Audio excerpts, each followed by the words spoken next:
Dalam perkembangan terbaru kasus korupsi pengadaan solar sel di Kabupaten Kutai Timur, terpidana M. Zohan Wahyudi resmi mengajukan peninjauan kembali ke Mahkamah Agung di Pengadilan Tipikor Samarinda.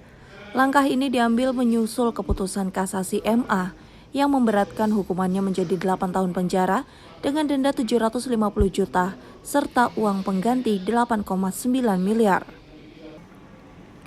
Kuasa hukum terpidana Tumpak Parulian Situngkir mengungkapkan keberatan atas putusan kasasi yang tidak mempertimbangkan kontra memori kasasi dari kliennya. Tumpak menambahkan bahwa permohonan PK diajukan terhadap putusan kasasi MA ada kekeliruan prosedural, termasuk tanggal dan nomor penetapan majelis hakim yang tidak jelas, yang menurutnya dapat mempengaruhi legalitas putusan. Fokusnya masih kami ajukan seperti dari awal.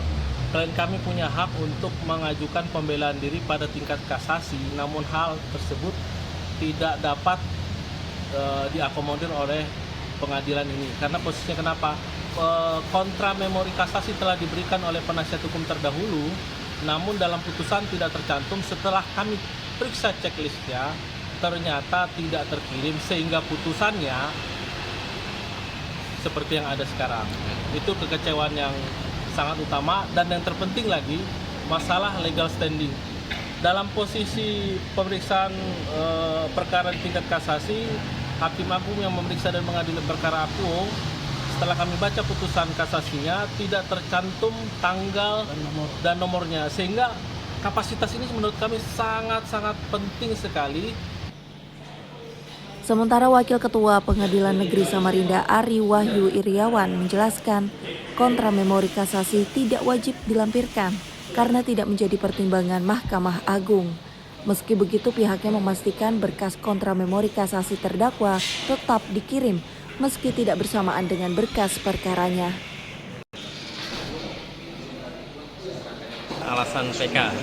Jadi pihak pemohon PK ini mengajukan PK dengan alasan yang pertama itu bahwa kontra memori kasasi tidak dikirimkan bersamaan dengan berkas perkara. Tapi pengadilan mengirimkan itu menyusul. Setelah perkara disampaikan, kontranya disusulkan. Nah, kemudian di pertimbangan Mahkamah Agung itu menurut pemohon PK itu kontra memori kasasi mereka itu tidak dipertimbangkan oleh Mahkamah Agung. Itu yang kemudian menjadikan pemohon itu mengajukan PK ini. Terkait dengan putusan pengadilan, kalau kita kan tidak menganalisa putusannya kali.